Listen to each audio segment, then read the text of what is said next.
বিশাল মরুপথ, পাহাড়ি পথ পাড়ি দিয়ে তায়েফের মরুজমিনে গেলেন কোরআনের দাওয়াত নিয়ে, ইমানের দাওয়াত নিয়ে। কিন্তু তায়েফের লোকেরা বিশ্বনবীর দাওয়াতকে শুধু প্রত্যাখ্যান করেই থামে নাই, তারা বিশ্বনবীর সাথে অত্যন্ত খারাপ আচরণ করেছে। বিশ্বনবীকে শারীরিকভাবে হেনস্থা করেছে, আমার নবীকে শারীরিকভাবে অত্যাচার করেছে, আমার পেয়ারা নবীর গায়ে পাথর মেরেছে, বিশ্বনবীর গা বেয়ে ঝরঝর করে রক্ত ঝরেছে, নবী জামিনের মধ্যে লুটিয়ে পড়েছেন, আবার মেরেছে, আবার নবী হাঁটতে শুরু করলেন, পেছন থেকে আবার মেরেছে, আবার নবী রক্তাক্ত হয়ে জামিনের মধ্যে লুটিয়ে পড়লেন, আবার মেরেছে। বিশ্বনবীর মতো এত সুশ্রী মানব, বিশ্বনবীর মতো এত শুভ্র মানব, বিশ্বনবীর মতো এমন চমৎকার দেহাবয়ব দিয়ে রব্বুল আলামিন কাউকে বানান নাই। এরকম চমৎকার মানুষটাকে তারা তায়েফের ওই জমিনে রক্তাক্ত করেছে। বিশ্বনবী দুনিয়ার কোনো স্বার্থের জন্য সেখানে যান নাই, নিজের কোনো লাভের জন্য, প্রাপ্তির জন্য যান নাই, তায়েফবাসীদের জাহান্নামের আগুন থেকে বাঁচাতে গিয়েছেন। ঠিক কিনা বলেন? খেয়ে না খেয়ে দিন প্রচারের কাজে নিজেকে দিয়েছ বিলিয়ে, তায়েফের কাফিরেরা চিনল না সে আলো, দুষ্ট ছেলেদের পিছু দিল লেলিয়ে, পাথরের আঘাতে ক্ষত বিক্ষত হয়ে সারা শরীর থেকে রক্ত ঝরে। হে রাসূল তোমাকে ভুলি আমি কেমন করে, হে রাসূল তোমাকে ভুলি আমি কেমন করে। পারেন না আপনারা? ধরুন আমার সাথে, হাজার ব্যথা বেদনার পরে ফিরে আসনি তুমি আপন ঘরে, দিনের আলো তুমি ছড়িয়ে দিতে চলে গেলে মদিনায় মক্কা ছেড়ে। হে রাসূল তোমাকে ভুলি আমি কেমন করে, হে রাসূল তোমাকে ভুলি আমি কেমন করে। ঠিক কিনা বলে? প্রিয় ভাইরা, তায়েফের ছেলেরা নবীকে রক্তাক্ত করলো। আমার নবী কই যাবে? কই যাবে? মক্কায় জায়গা নাই, তায়েফে জায়গা নাই। তায়েফ থেকে ভারাক্রান্ত মন নিয়ে আমার নবী মক্কায় ফিরে আসলেন। বিশ্ব নবী মক্কায় ঢুকতে পারেন না। মক্কার মরুভূমির দিকে তাকিয়ে, উপত্যকার দিকে তাকিয়ে বিশ্বনবী ধা ধা করে কাঁদেন, ঝরঝর করে নবীর চেহারা মোবারক থেকে চোখের পানিগুলো বেয়ে বেয়ে পড়ে। আমার জন্মস্থান, আমার শৈশব, কৈশোর, যৌবন কেটেছে এই মক্কায়, আমার এলাকায় আমি ঢুকতে পারি না। বিশ্বনবী মক্কার অনতি দূরে দাঁড়িয়ে জায়েদকে পাঠালেন, জায়েদ যাও দেখো কেউ আমাকে সাপোর্ট করার মতো আছে কিনা, যাও অমুকের কাছে যাও। জায়েদ গেলেন, তারাও প্রত্যাখ্যান করে ফিরিয়ে দেয়। বিশ্বনবী বললেন যাও অমুক লোকের কাছে যাও, তিনিও প্রত্যাখ্যান করে ফিরিয়ে দিলেন। কেউ বিশ্বনবীকে আশ্রয় দিতে রাজি হয় না।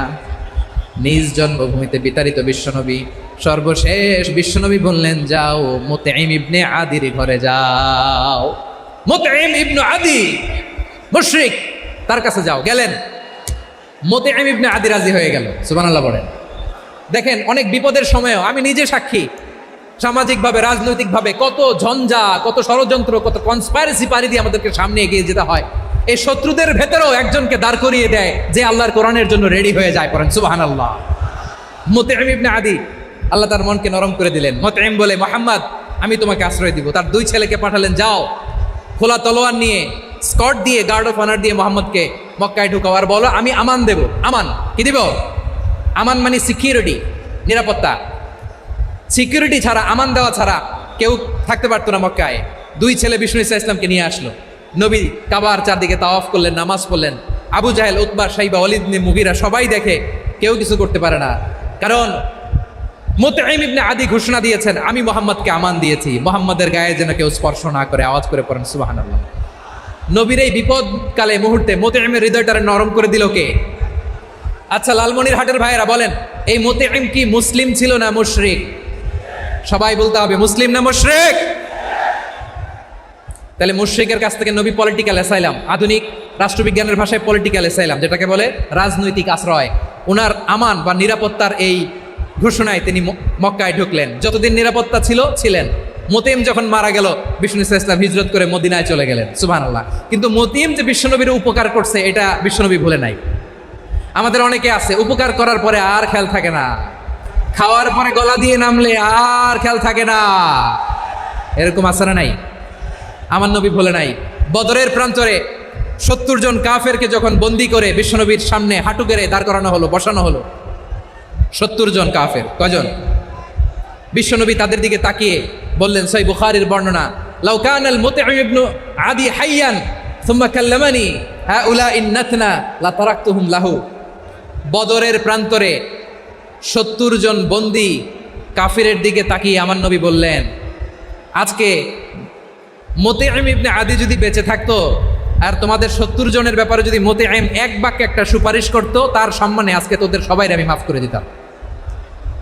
সুবহানাল্লাহ নাই? ওই যে চিল্লাচিল্লি যে কথা বোঝে নাই, কোন জিনিস মিস করছে ওরা নিজেরাও বোঝে নাই। বিশ্বনবী মুতঈমের এই সাহায্যের কথা বলে নাই।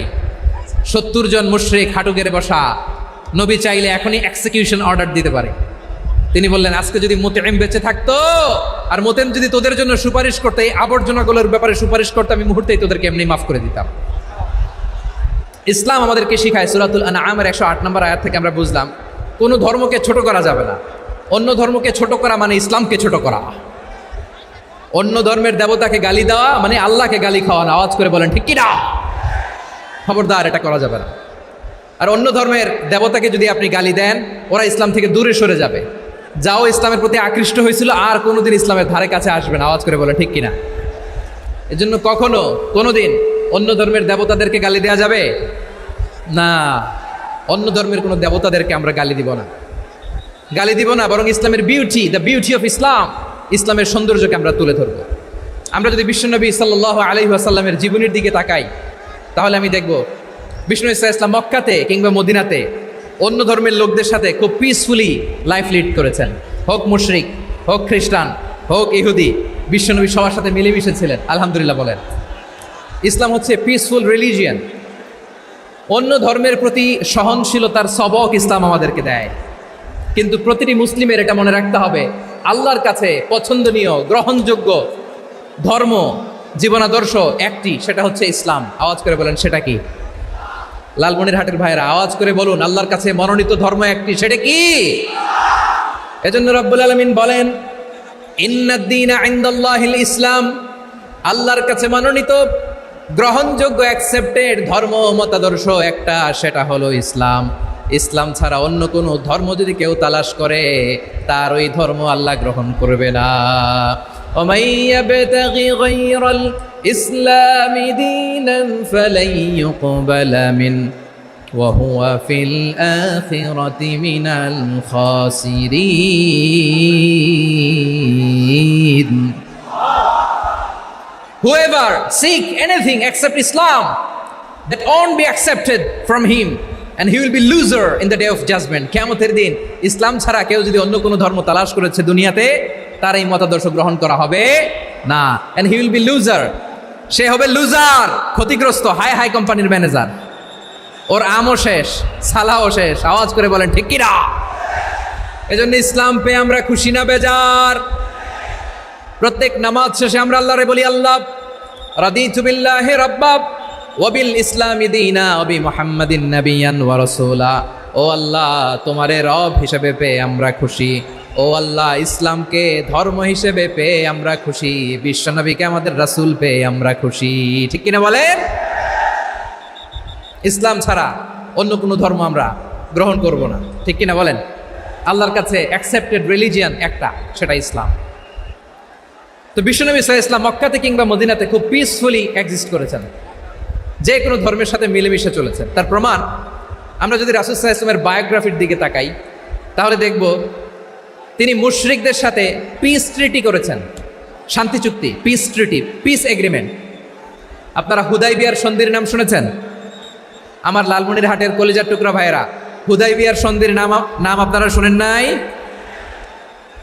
6ষ্ঠ হিজরিতে বিষ্ণু ইসা ইসলাম মুশরিকদের সাথে এই ট্রিটি করেছেন, চুক্তি। কাদের সাথে? মুশরিকদের সাথে। আমরা তো মুসলমান বসতে পারি না। আমরা দুই মুসলিম ভাই একসাথে বসে চা খেতে পারি না, গল্প করতে পারি না। বিষ্ণু ইসা ইসলাম মুশরিকদের সাথে ট্রিটি করেছেন, হুদাইবিয়ার সন্ধি। এই সন্ধির আগে মক্কা থেকে কেউ মদিনায় যেতে পারে না, মদিনা থেকে কেউ মক্কায় যেতে পারে না। কিন্তু এই সন্ধির পরে ট্রাফিক স্বাভাবিক হয়ে গেল। মক্কার লোকেরা মদিনায় আসতে পারে, মদিনার লোকেরা মক্কায় আসতে পারে। এটাকে বলে সুলহে Hudaibiya, the peace agreement of Hudaibiya, শান্তি চুক্তি। আমরা পৃথিবীতে এখন অনেক শান্তি চুক্তির নাম শুনি, এগুলো সব the piece treaty of Hudaibiya থেকে কপি করা। আল্লাহু আকবার। তাহলে বিশ্বনবী সাল্লাল্লাহু আলাইহি সাল্লাম তিনি যে শান্তিপূর্ণ সহাবস্থানে বিশ্বাসী ছিলেন, মুসলমানেরা যে অন্য ধর্মের প্রতি সহনশীল, তার প্রমাণ হচ্ছে এই পিস ট্রিটি। বিষ্ণু ইসলাম মদিনায় যে কি করলেন? মদিনায় যে বিষ্ণু ইসলাম মদিনা চার্টার করলেন, মদিনা সনদ, সাহিফাতুল মদিনা, এটার বলে মদিনা চার্টার। যে ওয়েস্টে, ইউরোপে, আমেরিকাতে তারা অনেক চার্টার করে, এই সব চার্টার মদিনা চার্টার থেকে কপি করা। আওয়াজ করে পড়েন সুবহানাল্লাহ। বিষ্ণু ইসলাম মদিনায় গেলেন, মদিনাতে মুসলিম, মুশরিক, ইয়াহুদি এই তিন ধর্মের লোক মিলে সব স্টেক হোল্ডার যারা আছে সবাইকে নিয়ে বিষ্ণু ইসলাম মদিনা চার্টার করলেন, মদিনা সনদ। পড়েন সুবহানাল্লাহ। শুধু তাই নয়, মক্কাতে বিশ্বনবী পিস এগ্রিমেন্ট করলেন, শান্তি চুক্তি মুশরিকদের সাথে। মদিনাতে যে বিশ্বনবী মদিনা চার্টার করলেন, মদিনা সনদ করলেন ইহুদিদের সাথে। আবার মদিনাতে বিশ্বনবী ইহুদিদের সাথে পিস ডায়ালগ করলেন, ইন্টারফেথ ডায়ালগ করলেন, আন্তধর্মীয় সংলাপ করলেন, যেই সংলাপের মূল ভিত্তি ছিল তাওহীদ। মূল ভিত্তি ছিল কি? তাওহীদ। বিশ্বনবী ইহুদিদেরকে ডাকলেন, আহ্বান করলেন, কুল ইয়া আহলাল কিতাবি তাআলাউ ইলা কালিমাতিন সাওয়াইন বাইনানা ওয়া বাইনাকুম আল্লা না'বুদা ইল্লাল্লাহ ولا نشرك به شيئا ولا يتخذ بعضنا بعضا أربابا من دون الله فإن تولوا فقولوا اشهدوا بأننا مسلمون سبحان الله পড়েন। বিশ্বনবী মদিনার ইহুদিদের ডেকে বললেন, ও ইহুদিরা শোনো শোনো, আসো এমন একটা আদর্শের প্রশ্নে আমরা একত্রিত হই যে আদর্শের প্রচার তোমাদের নবীরাও করেছে, আমিও করি। যে আদর্শের কথা তোমাদের পবিত্র ধর্মগ্রন্থগুলোতে আছে, আমার কোরআনেও আছে, সেটা হলো তাওহীদ।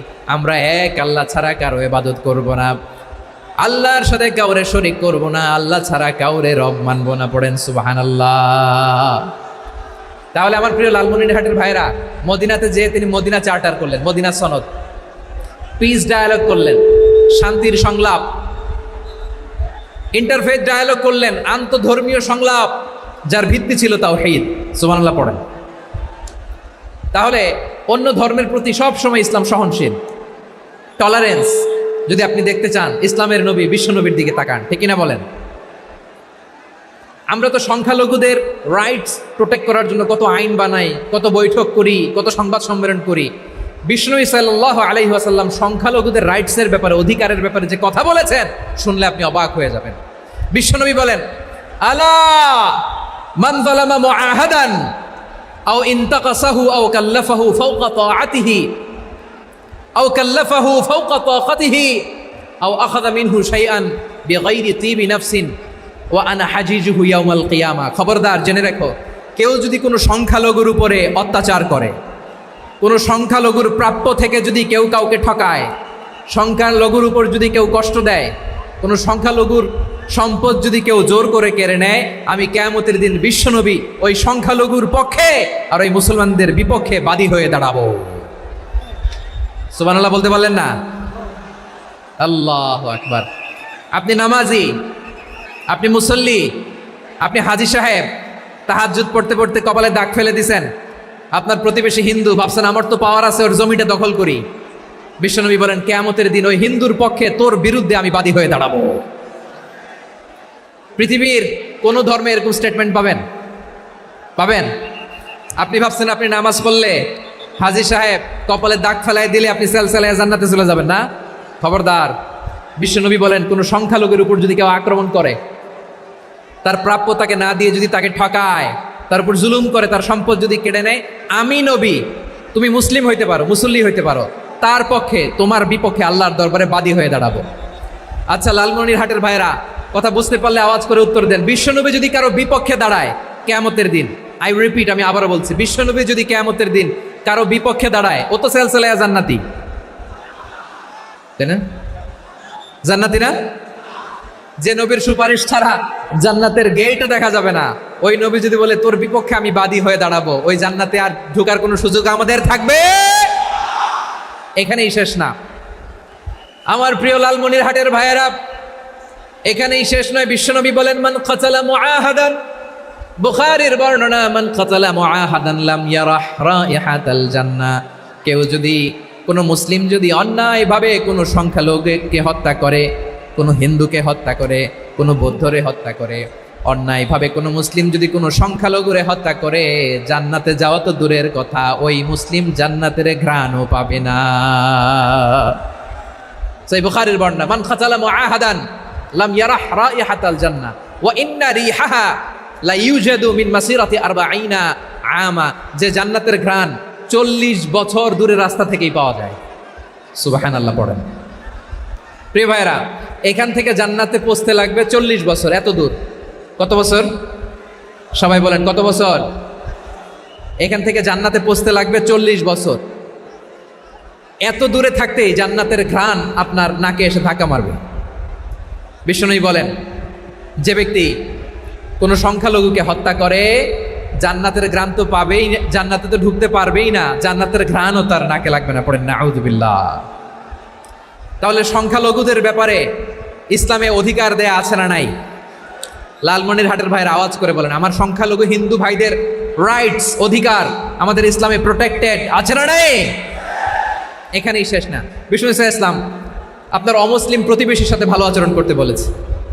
আমাদের হয় না এটা মুসলিম পাড়া, ওইটা বৌদ্ধ পাড়া, হয় না?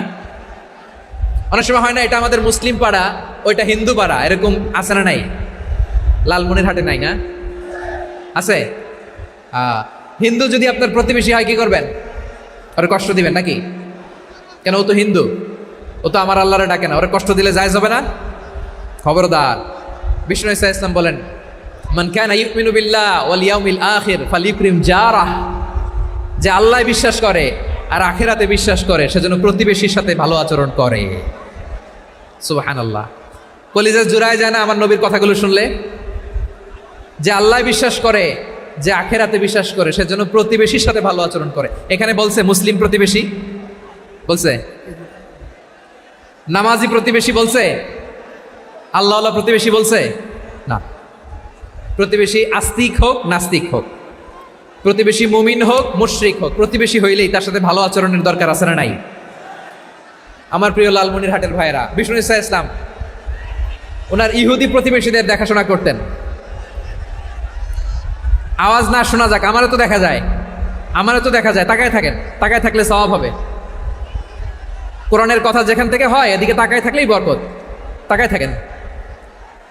জি জি, মাইক, আমি তো আর মাইক ঠিক করতে আসি না এদিকে, এই মাইক ঠিক করবো, ওই মাইক ঠিক করবো, ওদিকে পাইলট বলবে হুজুর চলে আসেন। জি বসুন, বসুন, মাশাআল্লাহ। হ্যাঁ, খুব শান্ত, ঠিক আছে।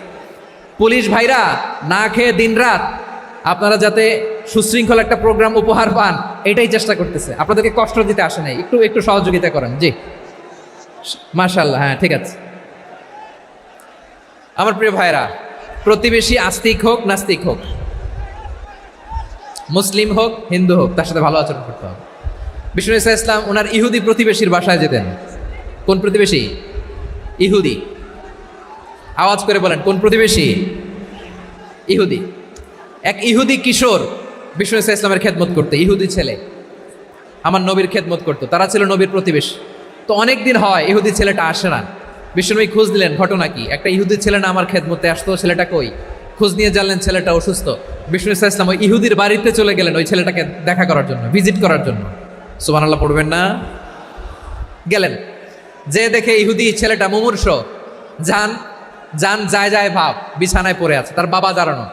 বিশ্বনবী তার মাথার পাশে বসলেন, মাথায় হাত বুলিয়ে দিলেন, আর ছেলেটাকে বললেন, আসলিম, হে ইহুদি ছেলে, আসলিম, ইসলাম ধর্ম গ্রহণ করো। তো ছোট্ট ছেলে ভাবে আমরা ইহুদি, এখন ইসলাম ধর্ম গ্রহণ করলে আব্বা যদি বকা দেয়, ফানাযারা ইলা ওয়াজহি আবি, ছেলেটা তার বাবার চেহারার দিকে তাকালো, দেখি আব্বা কি কয়। আব্বা যদি বলে তাইলে ইসলাম ধর্ম গ্রহণ করবে। ইহুদি ছেলেটা তার বাবার দিকে যখন তাকালো, ওর বাবা বলে, আতি আবুল কাসিম, আবুল কাসিম যা বলে তাই করো। আবুল কাসিম হচ্ছে বিষ্ণু ইসলামের একটা কুনিয়াত, উপনাম। আমার রাসূলের বড় ছেলের নাম ছিল কাসেম, যেমন দেখবেন আমাদের এলাকায় কারো বড় ছেলের নাম যদি হয় আব্দুল্লাহ, এরা আব্দুল্লাহর বাপ বলে ডাকে। কারো বড় মেয়ের নাম যদি হয় ফাতেমা, এরা কি ডাকে? ফাতেমার বাপ বলে না? তো বিষ্ণু ইসা ইসলামের বড় ছেলের নাম ছিল কাসেম। ইহুদি বাবা বলল আতি আবুল কাসেম, আবুল কাসেম যা বলে তাই শোনো, মানে মোহাম্মদ যা বলে তাই শোনো। এই কথা শুনে ছেলে সাহস পাইছে, ছেলে আবার পড়তে আরম্ভ করলো আশহাদু আল্লাহ ইলাহা ইল্লাল্লাহ ওয়া আশহাদু আন্না মুহাম্মাদার রাসূলুল্লাহ, পড়েন আল্লাহু আকবার। বিশ্বনবীর আহ্বান শুনে ওই আহ্বানে সাড়া দিয়ে ইহুদি ছেলে শাহাদা পড়ে মুসলমান হয়ে গেল। তার হৃদয়টারে ইমানের নূর দিয়ে আলোকিত করে দিল কে? প্রিয় ভাইরা, এবার রাসূল সাল্লাল্লাহু আলাইহি ওয়াসাল্লাম বের হয়ে আসলেন ঘর থেকে আর বললেন আলহামদুলিল্লাহিল্লাযী আনকাযাহু মিনান নার। প্রশংসা সে আল্লাহর, যে আল্লাহ জাহান্নামে চলে যাচ্ছিল প্রায়, এমন একটা লোককে মুহূর্তের মধ্যে কালেমায়ে শাহাদাতের বদৌলতে জান্নাতি বানাই দিলেন। আওয়াজ করে পড়েন সুবহানাল্লাহ। এই হাদিস থেকে আমরা কি শিখলাম? What is the moral of the story? এক নম্বর স্টোরি হলো, প্রতিবেশী ইহুদি হোক হিন্দু হোক, যাবেন, সুসম্পর্ক রাখবেন, উপহার দিবেন, বিপদে পাশে দাঁড়াবেন। তাইলেই তো আপনাদের প্রতি, মুসলমানদের প্রতি তারা আকৃষ্ট হবে, ঠিক কিনা বলেন? আপনি যদি হিন্দুদের সাথে বৌদ্ধদের সাথে নাই মিশেন, নাস্তিকের কাছে নাই যান, তো ইসলামের সৌন্দর্যটা ওরা বুঝবে কেমনে? আমার অনেক হিন্দু পরিচিত ভাই আছে, ওরা আমাদের ইফতারির প্রোগ্রামে এসে একসাথে ইফতারি করে।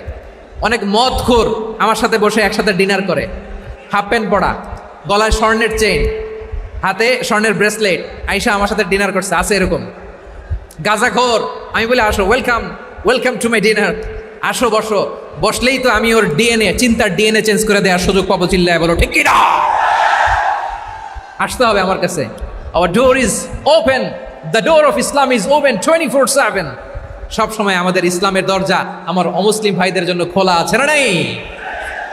এই হাদিস থেকে দুইটা শিক্ষা। এক নম্বর শিক্ষা, প্রতিবেশী মুসলিম হোক অমুসলিম হোক, যান, অসুস্থ হইলে একটু আপেল নিয়ে যান, আঙ্গুর নিয়ে যান, কমলা নিয়ে যান, তাদের সাথে ভালো আচরণ করেন। ইসলামের বিউটি দেখে, সৌন্দর্য দেখে অবাক হবে, নসিব ভালো হলে কোনোদিন কালিমা পড়ে মুসলমান হয়ে যাবে, ঠিক কিনা বলেন?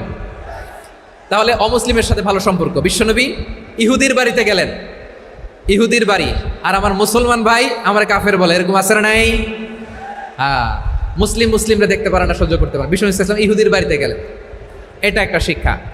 আরেকটা শিক্ষা হলো, ভাইয়েরা ধাক্কা মারে এসে সামনে এসে কি লাভ? প্রোগ্রাম তো শেষ হচ্ছে, এখনই শেষ হচ্ছে তো। এই যে আমাদের বকশি ভাই ওয়াদা নিল, হাত তোলালো, মিম বলে এত কথা বললো, তো আমি জেলায় জেলায় যে খালি হাত নাড়াই তোমাদের জন্য নাকি? হ্যাঁ, হাত নাড়াই শুধু। এই ধাক্কাইতে ধাক্কাইতে এদিকে এসে হাত নাড়াইতেছে, হয়েছে তো, দেখলাম তো, ঠিক আছে, মাশাআল্লাহ, অনেক সুশৃঙ্খল, অন্যান্য যে কোনো জেলার জন্য সুশৃঙ্খল। আমার দিকে তাকাও, আমার দিকে তাকাও, ঠিক আছে। এই যে দাঁড়িয়ে আছে, একটা ছেলে নড়ে না, দেখছেন? মাশাআল্লাহ মাশাআল্লাহ মাশাআল্লাহ। হ্যাঁ, এইভাবেই। আর কয়েকটা মজাদার কথা আছে, শোনো। এই হাদিস থেকে আমাদের শিক্ষা হলো, আমার প্রতিবেশী যেই ধর্মের হোক আমি সম্পর্ক রাখবো। অসুস্থ হলে যাব, কি বলেন ভাইরা? যাবেন না? যাবেন না আপনারা? আচ্ছা, 2 নম্বর শিক্ষা হলো, বিষ্ণু ইসা ইসলামের খাদেম ছিল ইহুদি, এতদিন খেদমত করলো, একদিনও বিশ্বনবী ওরা কালিমার দাওয়াত দেয় নাই। কারণ কি? বিশ্বনবী একটা ভালো সময়ের অপেক্ষা করতেছিলেন, প্রপার টাইমিং। দায়ীর কাজ হচ্ছে দায়ী ইলাল্লাহ, সে হচ্ছে সুযোগ সন্ধানী। দায়ী সুযোগ খোঁজে, কখন দাওয়া দিলে ব্যাটে বলে হবে, ঝোপ বুঝে কোপ মারে, ঠিক কিনা বলেন? বিষ্ণু ইসলাম ভালো সময়ের অপেক্ষা করতেছিলেন, দেখি ভালো সময় আসুক আসুক আসুক আসুক। আস্তে আস্তে এমন সময় আসছে, ছেলে এবার মুমূর্ষ। অসুস্থ ব্যক্তির হৃদয় অত্যন্ত নরম থাকে, হসপিটালে যখন কেউ যায় তার হৃদয়টা বড্ড নরম থাকে, মৃত্যুর ভয়ে তার অন্তরটা নরম থাকে, ঠিক কিনা বলেন? এই প্রপার টাইমিং এর অপেক্ষা করতেছিলেন। যখনই টাইমিং পেয়েছেন, দাওয়াত দিলেন, পড়ো লা ইলাহা ইল্লাল্লাহ, সুবহানাল্লাহ পড়েন সবাই। তাহলে ইসলাম অমুসলিম প্রতিবেশীর সাথে ভালো আচরণ করতে বলে। ইসলাম অমুসলিম মাতা পিতার সাথেও ভালো আচরণ করতে বলে। মাতা পিতা যদি অমুসলিম হয়, তার ফেলে দিতে পারবেন? পারবেন? আমার লালমনির হাটের ভাইরা, অনেক হিন্দু ছেলে আমাদের হাতে শাহাদা পড়ে মুসলিম হয়, কিন্তু ওর মা মুসলমান হয় নাই, বাবাও হয় নাই, এরকম আছে না নাই? তো ও হয়েছে মুসলিম, মা বাপ হিন্দু, এখন মা বাপ কি বাদ? হ্যাঁ, মা বাপ বাদ দেয়া যাবে? যেই মা আপনার 9 মাস 8 মাস পেটে ধারণ করলো, আপনার মায়ের নার ছেঁড়া ধন, আপনি ওই মারে বাদ দিতে পারবেন? যেই মায়ের বুকের তাজা দুধ খেয়ে আপনি আজকে বাড়ন্ত তাজা তরতাজা, ওই মারে বাদ দেওয়া যাবে? মায়ের এক ধারে দুধের দাম, কাটিয়া গায়ের চাম, পাপোশ বানাইলে ঋণের শোধ হবে না, এমন দরদি ভাবে কেউ হবে না আমার মাগো। মায়ের এক ধারে দুধের দাম, কাটিয়া গায়ের চাম, পাপোশ বানাইলে ঋণের শোধ হবে না, এমন দরদি ভাবে কেউ হবে না আমার মাগো। ঠিক কিনা? মাকে তো বাদ দেওয়া যায় না। وَقَضَى رَبُّكَ أَلَّا تَعْبُدُوا إِلَّا إِيَّاهُ وَبِالْوَالِدَيْنِ إِحْسَانًا। আল্লাহ বলে অবধারিত দুইটা ভার্ডিক তোমাদের জন্য, এক আল্লাহর ইবাদত করবা আর মা বাবার প্রতি ইহসান করবা। আদেশটা কার? মা বাবার প্রতি ইহসান করতে হবে। আমার মা হিন্দু হোক, ভালো আচরণ করতে হবে, বৌদ্ধ হোক, ভালো আচরণ করতে হবে। আমার যে সমস্ত হিন্দু ভাইয়েরা মুসলিম হয়েছে, তোমাদের মা বাবা এখনো মুসলমান হয় নাই, তাদের সাথে ভালো আচরণ করতে হবে। আপনাদের খেদমত নিজে করতে হবে অথবা খেদমতের ব্যবস্থা করাই দিতে হবে। মান্থলি যে খরচ লাগে এটা দিতে হবে। আর তুমি এখন মুসলিম, তোমার মা বাবা হিন্দু, এখনই তো সুযোগ ইসলামের সৌন্দর্য দেখানো। এখন মা বাবা যদি দেখে আরে এটা হিন্দু থাকতে তো বদমাইশ ছিল, বেয়াদব ছিল, কি এমন ধর্ম সে গ্রহণ করলো যেটা গ্রহণের সাথে সাথে সে পাল্টে গেল? কি এমন ধর্ম সে গ্রহণ করেছে যেটা তার জীবনকে আলোকিত করে দিয়েছে? নসিব ভালো হইলে তারাও কালিমা পড়ে মুসলমান হয়ে যাবে। বিষ্ণু ইসলামের স্ত্রীর নাম ছিল আয়েশা রাদিয়াল্লাহু তাআলা আনহা, আবু বকর রাদিয়াল্লাহু তাআলা আনহুর মেয়ে। আবু বকর রাদিয়াল্লাহু তাআলা আনহুর আরেক মেয়ের নাম হচ্ছে আসমা। কি নাম? দুজনই আবু বকর রাদিয়াল্লাহু তাআলা আনহুর মেয়ে, আসমা আর আয়েশা। নাম দুইটা কেমন লাগে? আসমা নামটা কেমন লাগে? আয়েশা নামটা কেমন লাগে? সবার ভালো লাগে নাই? নাম দুটো আপনাদের ভালো লাগে? লালমনিরহাটে অনাগত যদি কন্যা সন্তান হয়, যদি মনে চায় আসমা রেখে দিতে পারবেন, যদি মনে চায় আয়েশা রেখে দিয়েন। দেশে বিদেশে এয়ারপোর্টে রাস্তাঘাটে শুধু বলে হুজুর একটা নাম দেন, আমার ছেলের একটা নাম দেন, মেয়ের একটা নাম দেন। তো আমার মনে আছে যশোরের আদ্দিনের মাহফিলে আমি একটা দুইটা নাম দিয়েছিলাম। আজকে লালমনিরহাটের এই প্রোগ্রামে কন্যা সন্তান যদি হয় দুটা নাম দিলাম, আসমা কিংবা আয়েশা। ইনশাআল্লাহ পড়েন। দুজন বোন, এক মায়ের নাম, বাবা এক মা দুইজন। আয়েশা রাদিয়াল্লাহু তাআলা আনহার মায়ের নাম উম্মে রুমান, আর আসমা রাদিয়াল্লাহু তাআলা আনহার মায়ের নাম কুতাইলা বিনতে আব্দুল উজ্জা। আবু বকর রাদিয়াল্লাহু তাআলা আনহু 4টা বিয়ে করেছিলেন। তো একই ঘটনা ঘটেছে এই ফ্যামিলিতে। আসমা ইসলাম ধর্ম গ্রহণ করে মুসলিমা, কিন্তু তার মা কুতাইলা মুশরিকা। আই রিপিট, বোঝার জন্য আমি আবারও বলি, আসমা রাদিয়াল্লাহু তাআলা আনহা মুসলিমা, আর আসমার মা কুতাইলা, আওয়াজ করে বুঝে থাকলে বলেন, আসমার মা মুশরিকা।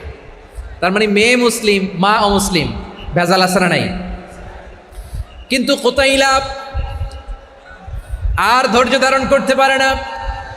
নার ছেড়া ধন, কলিজার টুকরা ধন, কলিজার টুকরা সন্তান আসমারে দেখতে বড্ড মন চায়। সাইয়েদনা আসমা রাদিয়াল্লাহু তাআলা আনহা মক্কা থেকে হিজরত করে মদিনায় চলে গেলেন হুদাইবিয়ার পর। যখন মক্কা মদিনার ট্রাফিক স্বাভাবিক হলো, মক্কার লোক মদিনায় যায়, মদিনার লোক মক্কায় আসে। কুতাইলা কলিজার টুকরা সন্তান আসমারে দেখার জন্য কিছু উপহার নিয়ে বিশাল মরুপথ পাড়ি দিয়ে মক্কা থেকে মদিনায় যায়। সুবহানাল্লাহ বলেন। এখন মা আসছে মেয়ের সাথে দেখা করতে, মেয়ে তো আর দেখা দেয় না। মেয়ে ভাবছে আমার মা তো মুশরিকা, অপবিত্রা, তার সাথে কি দেখা দেয়া যাবে? বিশ্বনবীর দরবারে চলে গেলেন। সুবহানাল্লাহ বলেন। কি সৌভাগ্যবান ছিল তারা, মাসলা জানার দরকার হলেই নবীর দরবারে চলে যেত। ঘরে বউয়ের সাথে ঝগড়া হলে নবীর দরবারে চলে যেত। অনেক সাহাবী বলে আমার পেটে ক্ষুধা লাগলো আমি নবীর কাছে চলে যেতাম, কারণ নবীর চেহারার দিকে তাকালেই আমার পেটের ক্ষুধা মিটে যেত।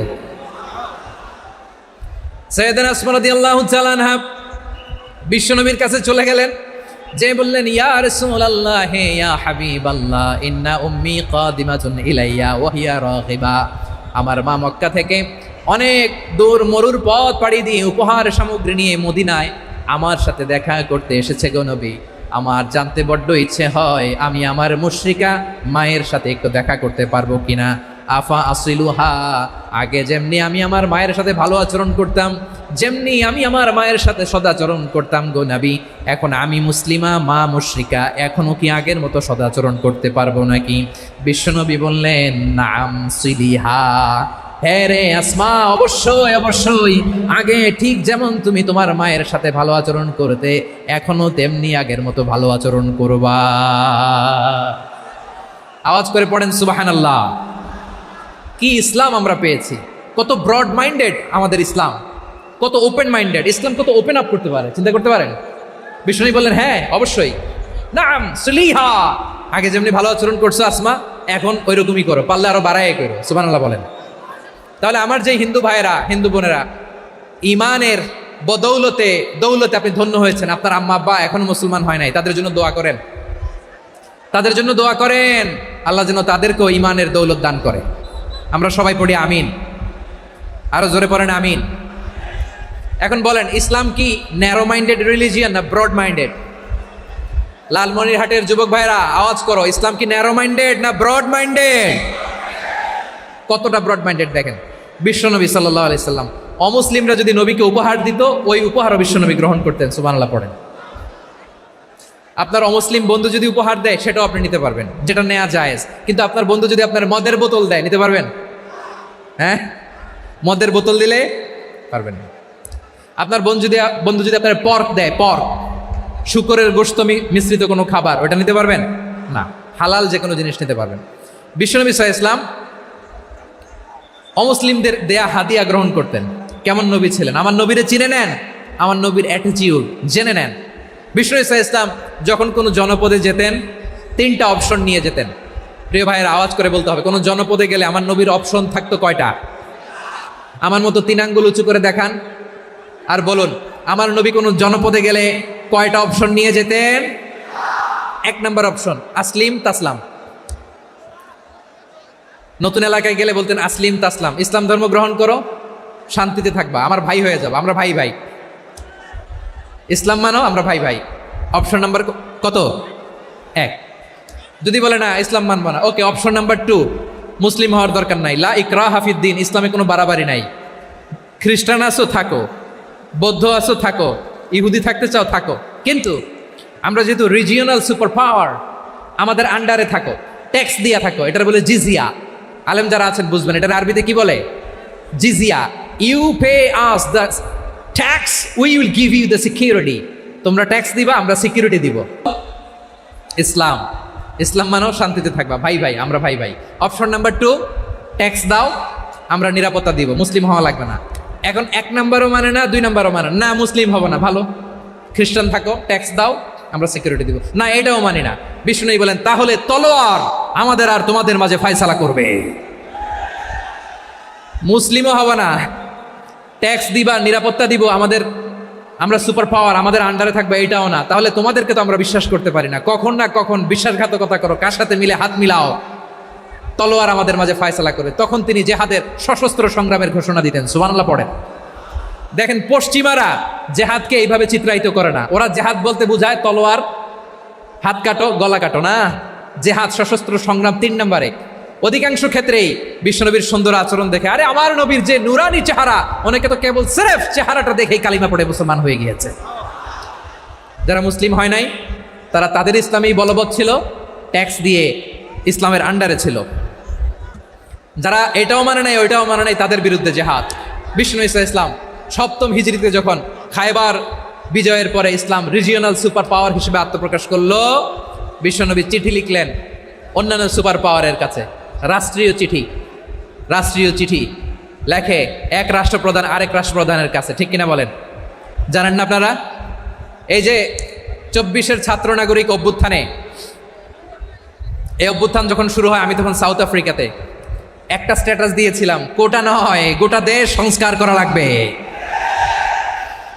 শুধু বাংলাদেশ নয়, সারা বিশ্বের বাংলা ভাষাভাষী লোকেরা এই আন্দোলনের সাথে সমর্থন তারা করেছে, এটাকে সাপোর্ট করেছে, তারা সমর্থন দিয়েছে। আমাদের ইউনাইটেড আরব আমিরাতের বাংলাদেশি ভাইরা, তারা সেখানে রাস্তায় নেমে এসেছিল, জানেন? ওইখানে ডেমনস্ট্রেশন করা যায় না, সেখানকার সরকার তাদেরকে যাবজ্জীবন দিয়েছিল। তখন আমাদের এই যে প্রধান উপদেষ্টা ডক্টর মোহাম্মদ ইউনূস সরাসরি G2G বলে এটারে, G2G, government to government, G2G উনি চিঠি লিখলেন যে তাদেরকে, ইউর হাইনেস, হে সম্মানিত আমির, আপনি আমার এই চিঠির কারণে আমার সম্মানে এই 53 জন বাংলাদেশিকে মাফ করে দেন। এই চিঠির বদৌলতে বেকসুর খালাস পেয়ে গিয়েছিল আমাদের ভাইরা, জানেন না এই ঘটনা আপনারা? তাহলে গভর্নমেন্ট টু গভর্নমেন্ট চিঠি দেওয়া হয়। 7ম হিজরিতে বিষ্ণু ঈসা ইসলাম সব সুপার পাওয়ারের কাছে চিঠি দিলেন, রোমান সম্রাটের কাছে, পারস্য অধিপতির কাছে, মিশরের অধিপতির কাছে, সবার কাছে চিঠি লিখলেন। চিঠির ভাষা ছিল এরকম, মিন মুহাম্মাদিন রাসূলিল্লাহ ইলা মুকাওকিস আযীমিল কিবত, মুহাম্মদ রাসূলুল্লাহর পক্ষ থেকে মিশরের বাদশার কাছে, আসলিম তাসলাম, ইসলাম মানো শান্তিতে থাকবা, সালামুন আলা মান ইত্তাবা আল হুদা, শান্তি তার জন্য যে হেদায়েতের অনুসরণ করে। সুবহানাল্লাহ পড়েন। তো এই চিঠি অনেকে ভালোভাবে রিসিভ করেছে, অনেকে এই চিঠি পাওয়ার পরে নবীর কাছে আবার ইন রিটার্ন উপহার পাঠিয়েছে। কি পাঠিয়েছে? উপহার। মিশরের বাদশা মুকাওকিস তিনি বিশ্বনবীকে বিশাল এক উপহারের ডালি পাঠিয়েছেন। মিশরের বাদশা মুকাওকিস ছিলেন ধর্মে খ্রিস্টান। লালমনিরহাটের ভাইয়েরা আওয়াজ করে বলেন, মিশরের বাদশা ধর্মে কি ছিল? খ্রিস্টান। কি উপহার দিয়েছিল আমার নবীকে? শুনতে মনে চায়? আওয়াজ নাই লালমনিরহাটের গলায়, শুনতে মনে চায়? 1000 স্বর্ণমুদ্রা, 1000 স্বর্ণমুদ্রা। 2টা খ্রিস্টান দাসী, একজনের নাম মারিয়া বিনতে শামউন আল কিবতিয়া, আরেকজনের নাম সিরিন বিনতে শামউন আল কিবতিয়া। একজন খ্রিস্টান দাস 20 থান কাপড় জামা বানানোর জন্য, আমরা নবী যেন সেলাই করে জামা বানাতে পারে এজন্য 20 থান কাপড়, 20 থান ফাইন গার্মেন্ট। সুবহানাল্লাহ পড়বেন না? এরপরে একটা গাধা যেটার নাম ছিল উফাইর, আর একটা খচ্চর, এটার নাম ছিল দুলদুল। খচ্চর চিনেন? গাধা আর ঘোড়ার ক্রসিংয়ে যে প্রাণীটা দুনিয়াতে আসে সেটার খচ্চর বলে। তো এই যে সুপার পাওয়ার খ্রিস্টান বাদশার কাছে নবী চিঠি লিখলেন, ওই খ্রিস্টান বাদশা আমার নবীকে উপহার দিল, বিশ্বনবী এই উপহারগুলো সানন্দে গ্রহণ করেছে। সুবহানাল্লাহ পড়বেন না? তাহলে অমুসলিম কেউ যদি আপনাকে উপহার দেয়, হালাল উপহার হলে আপনি গ্রহণ করতে পারবেন। অনুরূপভাবে পারস্যের বাদশা রোম সম্রাট বিশ্বনবীকে উপহার পাঠিয়েছেন, আমার নবী সবগুলো উপহার গিফট গ্রহণ করেছেন। সুবহানাল্লাহ বলেন। তাহলে প্রিয় লালমনিরহাট আওয়াজ করে বলুন, ইসলাম কি ন্যারো মাইন্ডেড রিলিজিয়ন না ব্রড মাইন্ডেড? আম্মাজান আয়েশার কাছে মাসালা জানতে চায় মেয়েরা, হে আম্মাজান, অগ্নি উপাসকেরা তাদের ঈদের দিন নওরোজের সময় আমাদেরকে পাখি দেয়, নেওয়া যাবে? উনি বললেন, ওরা জবাই করে দিলে নেওয়া যাবে না, কিন্তু ওরা যদি ফলমূল এরকম খাবার দেয় এগুলো নেওয়া যাবে। তার মানে অমুসলিমদের দেয়া উপহার এটা গ্রহণ করা যায়। সুবহানাল্লাহ বলেন। শুধু তাই নয়, বিষ্ণু ঈসা ইসলাম অমুসলিমদের সাথে আর্থিক লেনদেনও করেছেন, ফিনান্সিয়াল ডিলিং করেছেন। অমুসলিমদের সাথে প্রয়োজনে আপনি ফিনান্সিয়াল ডিলিং করতে পারবেন। আমরা প্রায় দেখি বাজারের মিষ্টির দোকানগুলো আমার হিন্দু ভাইদের। লালমনিরহাটে মিষ্টির দোকান, দইয়ের দোকান কারা চালায়? হিন্দুরা চালায় না? তারপরে যে বারবার শপ, চুল কাটে যে নাপিত, অধিকাংশ নাপিতের দোকানে কারা? আমার হিন্দু ভাইরা।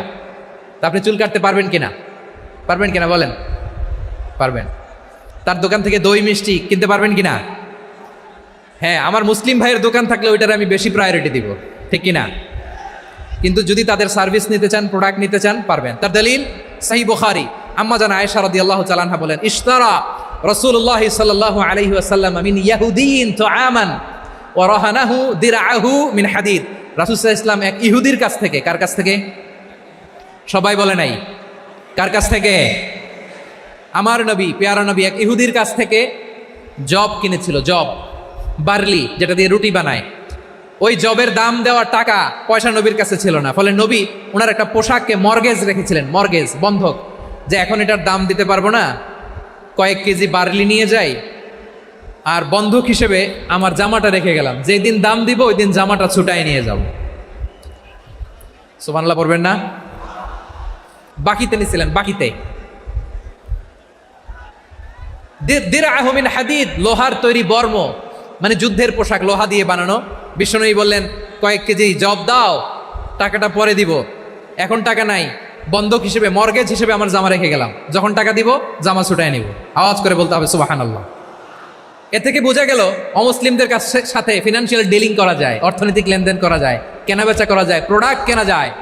এমনকি আমাদের মসজিদে নববীতে বারান্দায় আপনারা একটা অটোমেটিক ফ্লাইং আমব্রেলা দেখছেন? সূর্য যখন বাড়ে মসজিদে নববীর বারান্দায় ইয়ার্ডের মধ্যে অটোমেটিক্যালি কিছু আমব্রেলা আছে, সাঁ করে খুলে যায়, আর সূর্যের তাপ লাগে না। আবার সন্ধ্যাবেলায় এই আমব্রেলাগুলো ওরা ক্লোজ করে ফেলে, দেখেন নাই না? দেখছেন? এই মসজিদে নববীকে সর্বোচ্চ উন্নত মানের কনস্ট্রাকশন ইনফ্রাস্ট্রাকচারে ডেভেলপ করার জন্য কর্তৃপক্ষ কিছু অমুসলিম ইঞ্জিনিয়ারের ডিজাইনারের সহায়তা নিয়েছিল। সুবহানাল্লাহ বলেন। কোন দলিলের ভিত্তিতে? এই দলিলের ভিত্তিতে যে বিষ্ণু ইসা ইসলাম অমুসলিমদের সাথেও লেনদেন করেছেন। আওয়াজ করে বলতে হবে আল্লাহু আকবার। শুধু তাই নয়, ইন কেস অফ ইমার্জেন্সি, প্রয়োজনে ইসলামের খাতিরে ইসলামকে সামনের দিকে এগিয়ে নিয়ে যাওয়ার জন্য অমুসলিমদের সাপোর্ট নেওয়া জায়েজ আছে। সুবহানাল্লাহ বলেন। অমুসলিমদের সাপোর্ট নেয়া, তাদের থেকে অর্থ নেয়া, পলিটিক্যাল সাপোর্ট, পলিটিক্যাল অ্যাসাইলাম নেওয়া জায়েজ আছে। আমাদের অনেক বিশ্ববরেণ্য দায়ীরা আমেরিকায় অস্থায়ীভাবে অ্যাসাইলাম নিয়ে থাকে, নিজের দেশে গেলে ফাঁসিতে ঝুলাই দিবে। যুগ যুগ ধরে দায়ীদের উপরে এরকম অত্যাচার আর নির্যাতন আছে না নাই? মিশরের অনেক দায়ীরা পাশ্চাত্যে যেয়ে থাকে, এই যে তারা পলিটিক্যাল অ্যাসাইলাম নিয়ে থাকে, রাজনৈতিক আশ্রয়, এটা জায়েজ আছে না?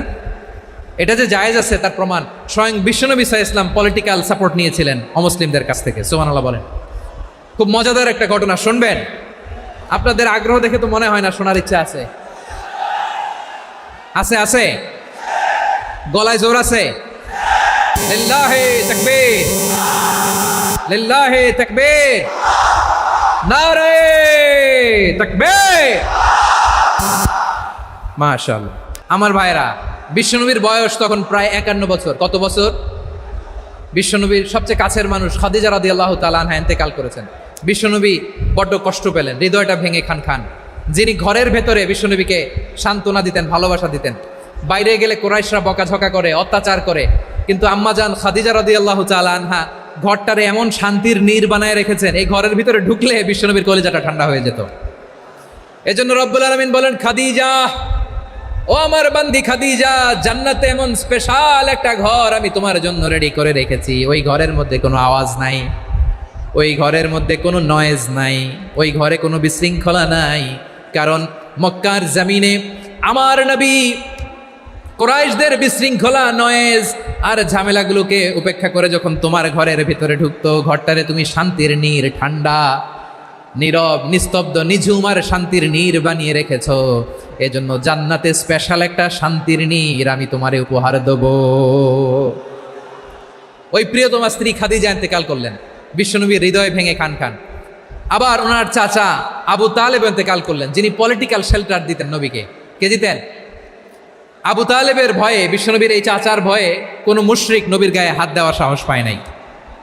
এখন স্ত্রীও নাই, চাচাও নাই, নবীকে আশ্রয় দেওয়ার কেউ নাই। নবীর চারদিকে অন্ধকার, নবী এখন কই যাবেন? আমার পেয়ারা নবী নতুন স্টেশন খুঁজতেছেন, নতুন দাওয়াতি প্ল্যাটফর্ম খুঁজতেছেন।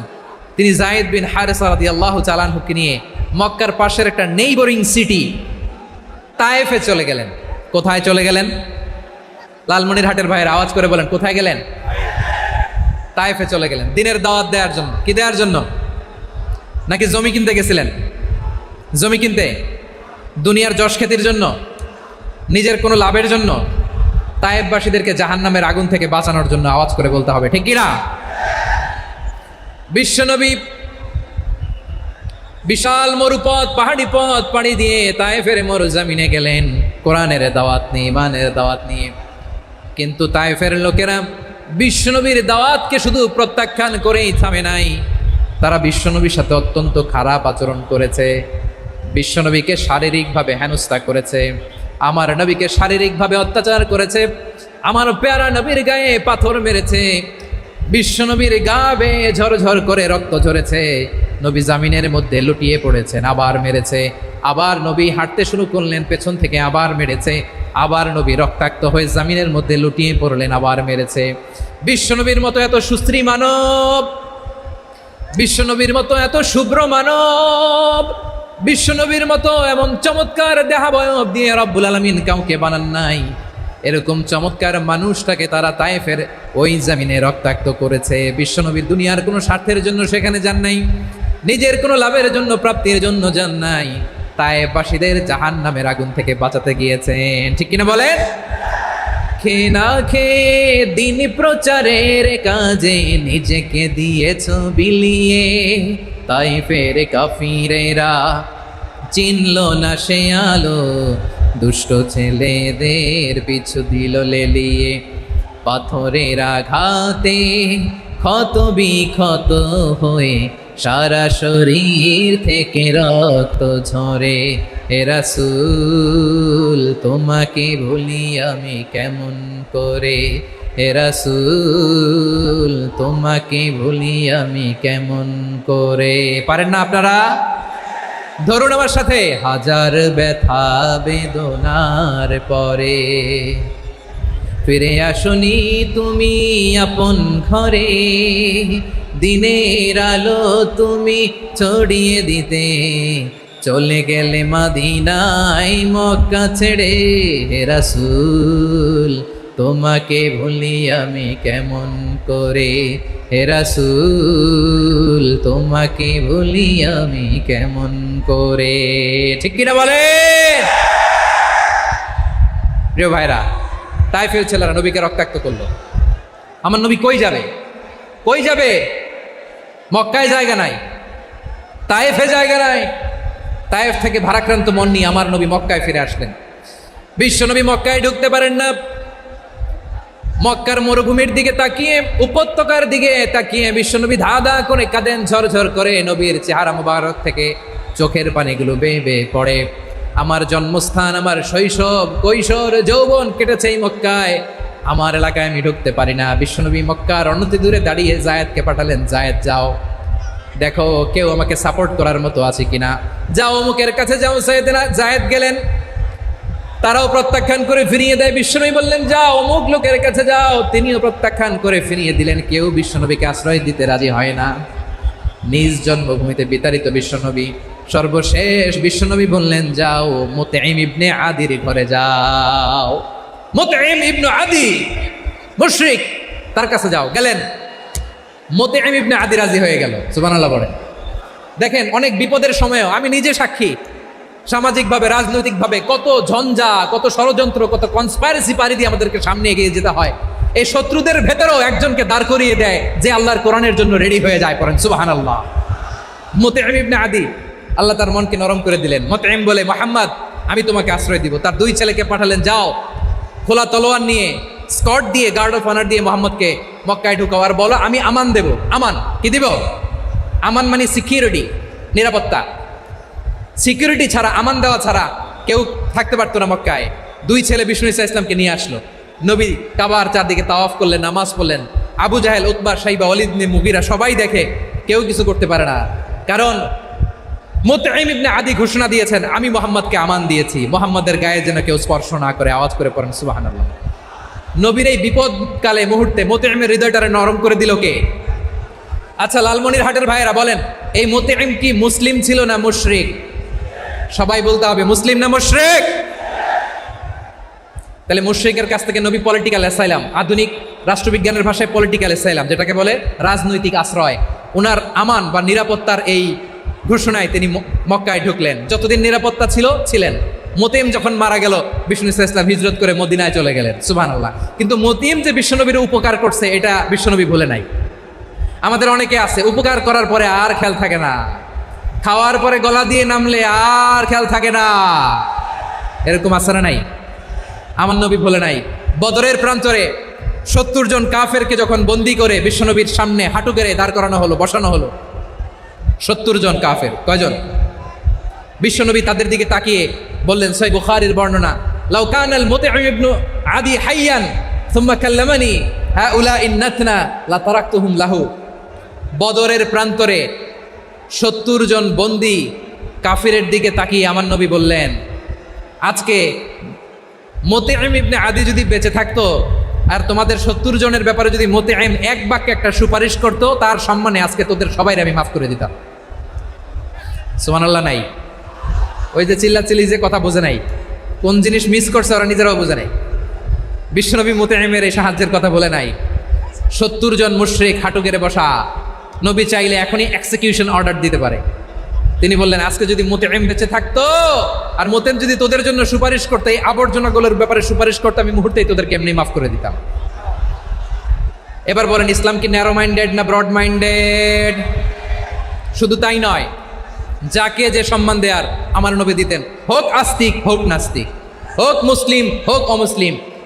বিষ্ণু ইসা ইসলাম যখন রোমান সম্রাটের কাছে চিঠি লিখেছেন, আমার প্রিয় লালমনিরহাটের ভাইরা, অল্প কয়েক মিনিট কয়েকটা জরুরি কথা বলবো, এদিকে তাকান, এদিকে তাকান। রোমান সম্রাটের কাছে বিশ্বনবী যখন চিঠি লিখলেন মিন মুহাম্মদ রাসূলিল্লাহ ইলা হিরাকলা আযীমির রোম, মুহাম্মদের পক্ষ থেকে হিরাক্লিয়াসের কাছে, যিনি হচ্ছেন আযীমির রোম। এটা নবী নিজ থেকে বানায় লিখছেন, অতিরিক্ত সম্মান দিয়ে। কোন রাষ্ট্রপ্রধান যখন আসে তাদেরকে আমরা কি বলি জানেন? তার নামের শেষে HE এটা লিখতে হয়, H.E. মানে হিজ এক্সেলেন্সি। কি লেখে? হিজ এক্সেলেন্টি, অথবা ইউর হাইনেস, ইউর ম্যাজেস্টি। দেখেন, বিশ্বনবী সাল্লাল্লাহু আলাইহি ওয়াসাল্লাম সব নবীদেরও নবী, তিনি একজন মুশরিক খ্রিস্টান সম্রাট রোমান সম্রাটের কাছে চিঠি লিখতে যেয়ে লিখতেছে, ইলা হিরাকলা আযীমির রোম, হিরাক্লিয়াসের কাছে আমার চিঠি, যিনি রোমের আযীম, হিজ হাইনেস, মানে রোমের অনেক সম্মানিত এক বাহাদুর। আওয়াজ করে বলেন সুবহানাল্লাহ। তার মানে যাকে যে সম্মান দেয়ার, এটা বিশ্বনবী দিতেন। এমনকি যেই ইহুদিরা ভালো ছিল, এই ইহুদিদেরও প্রশংসা করেছেন বিশ্বনবী মুহাম্মদুর রাসূলুল্লাহ সাল্লাল্লাহু আলাইহি ওয়াসাল্লাম। এক ইহুদির প্রশংসা করেছেন বিশ্বনবী। ইহুদির কার? আমি তো আমার ভাইয়ের প্রশংসা করি না, আমি তো এক আলেম আরেক আলেমরে স্পেস দেই না, আমি তো এক দায়ী আরেক দায়ীর সাথে বসতে চাই না। আমার নবী ইহুদির প্রশংসা করে। কার প্রশংসা? ওই ইহুদির নাম ছিল মুখাইরিক। সিরাত গ্রন্থ ঘাটলে পাবেন। তিনি বলেছেন, মুখাইরিক খাইরু ইয়াহুদ, Mukhairiq is the best of the Jews. জুইশদের মধ্যে সে সবচেয়ে ভালো। কেন প্রশংসা করলেন তার? এর কারণ মদিনা চার্টারে কথা ছিল সব ধর্মের মুসলিম মুশরিক ইহুদিরা মিলে মদিনাকে রক্ষা করবে। কিন্তু তৃতীয় হিজরিতে যখন উহুদের যুদ্ধ শুরু হলো, সবার কথা ছিল যেই আক্রমণ করে আমরা মদিনাকে বাঁচাবো। কোন শহরকে বাঁচাবো? মদিনাকে। কিন্তু কুরাইশরা যখন অ্যাটাক করলো, ইহুদিরা আর আসে না, ইহুদিরা আর বেরোয় না। বিষ্ণু বললেন, ওহে ইহুদিরা, তোমরা না চুক্তি করলে আমার সাথে যে মদিনা বাঁচাতে সবাই ঝাঁপিয়ে পড়বো, আসো। একটা ইহুদিও বেরোয় না, কেউ আসে নাই সেদিন, একজন ছাড়া। তার নাম মুখাইরেক। তার নাম কি?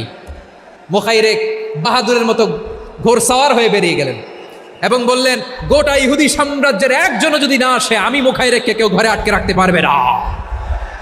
বেরিয়ে আসলেন, এসে বললেন, আমি মুহাম্মদের পক্ষে যুদ্ধ করব। আমি মারা গেলে আমার সম্পদ আমার উত্তরাধিকারীরা পাবে না, আমার সম্পদ তোমরা মুহাম্মদকে দিয়ে দিবা। সুবহানাল্লাহ বলেন। উহুদের ময়দানে 70 জন মুসলমান শহীদ হলো। এই ইহুদি, সেও মুসলমানের পক্ষে যুদ্ধ করে নিহত হলো। সুবহানাল্লাহ বলেন। মুসলিমদের লাশ যখন নিয়ে আসা হলো, এই মুখাইরিকের লাশও নিয়ে আসা হলো। মুসলিমদের লাশের পাশে মুখাইরিকের লাশ দেখে বিশ্বনবী মুখাইরিকের প্রতি অনেক খুশি হলেন। আর বিশ্বনবী খুশি হয়ে বললেন, মুখাইরিক খায়রু ইয়াহুদ, মুখাইরিক যদিও তুমি ইহুদি, তারপরে তুমি সব ইহুদিদের মধ্যে সেরা ইহুদি। পড়েন সুবহানাল্লাহ। আমার নবী ইহুদিকেও সম্মান দিতে কার্পণ্য করে নাই। আওয়াজ করে বলেন আল্লাহু আকবার। প্রিয় ভাইরা, এবার সর্বশেষ আওয়াজ করে বলেন, ইসলাম কি ন্যারো মাইন্ডেড নাকি ব্রড মাইন্ডেড? সবাই বলেন, ন্যারো মাইন্ডেড না ব্রড মাইন্ডেড? এজন্য অমুসলিম হইলেই তারা আমাদের শত্রু নয়। শত্রু কারা? এই লালমনিরহাটের ভাইরা শোনেন, শত্রু কারা?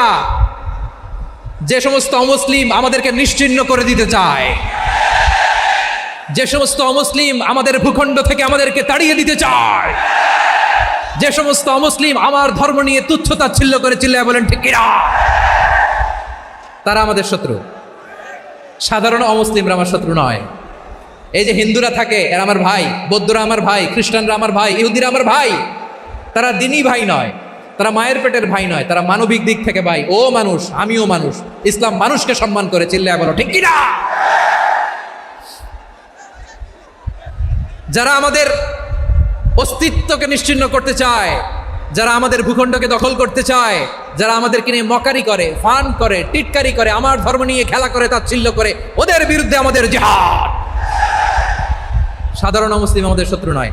আপনি জানেন, নিউ ইয়র্কে, আমি তো নিউ ইয়র্কে ছিলাম অনেকদিন, ওখানে ফিলিস্তিনিদের পক্ষে যখন আমরা মিছিল করেছি, অনেক ইহুদি আমাদের সাথে মিছিলে দাঁড়িয়েছে। কারণ ওরাও জানে এই ভূখণ্ড ফিলিস্তিনিদের ভূখণ্ড। আওয়াজ করে বলো লালমনিরহাট ঠিক কিনা? ইসরায়েলের রাজধানী খোদ তেল আবিবে অনেক ইহুদিরা বেঞ্জামিন নেতানিয়াহু তার বিরুদ্ধে মিছিল করেছে। তো তারা কি আমাদের শত্রু? না। অনেক খ্রিস্টান আমাদের সাথে আমাদের স্বার্থ রক্ষায় আমাদের পাশে দাঁড়িয়েছে। খেয়াল রাখবেন, হিন্দু আর হিন্দুত্ববাদ এক নয়, ইহুদি ধর্ম আর জায়নিজম এক নয়। জায়নিজমের বিরুদ্ধে আমাদের সংগ্রাম, আমাদের জেহাদ। চিল্লায় বলেন ঠিক কিনা? এই যে ফিলিস্তিনের ভাইয়েরা, তারা তাদের স্বাধীনতা সংগ্রামের জন্য লড়াই করছে, করে যাচ্ছে, আমরা এটাকে সমর্থন জানাই। চিল্লায় বলেন ঠিক কিনা? কাশ্মীরের ভাইয়েরা স্বাধীনতার জন্য সংগ্রাম করছে, আমরা সেই সংগ্রামকে সমর্থন জানাই। আওয়াজ করে বলো ঠিক কিনা? যারাই আমাদের ইসলামকে নিশ্চিহ্ন করতে চায় তাদের বিরুদ্ধে আমাদের সংগ্রাম। আওয়াজ করে বলতে হবে ঠিক কিনা? ওই সমস্ত দুর্বৃত্তদের সাথে আমাদের কোনো সম্পর্ক নাই। আমরা যদি ঐক্যবদ্ধ থাকতে পারি, ওই দুর্বৃত্তরা চান্স পায় না। আমরা ঐক্যবদ্ধ থাকতে রাজি আছি। লালমনিরহাটের ভাইয়েরা, আমরা ঐক্যবদ্ধ থাকলে ওই দুর্বৃত্তদের কালো হাত ভেঙে দিতে আমাদের সময় লাগবে না। তাদের কালো হাত ভেঙে দিতে রাজি আছে মুসলমান? কারা কারা রাজি? দু হাত তুলে দেখাও।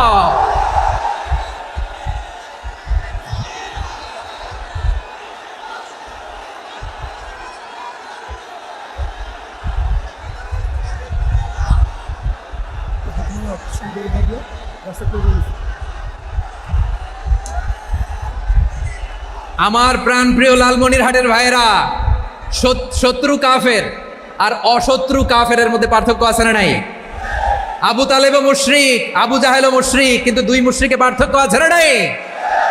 আবু তালেব নবীর চাচা, মুশরিক, মারা গিয়েছে মুশরিক অবস্থায়, কিন্তু আজীবন আমার নবীকে আগলে রেখেছে, আমার নবীকে সাপোর্ট করেছে, ভালোবেসেছে।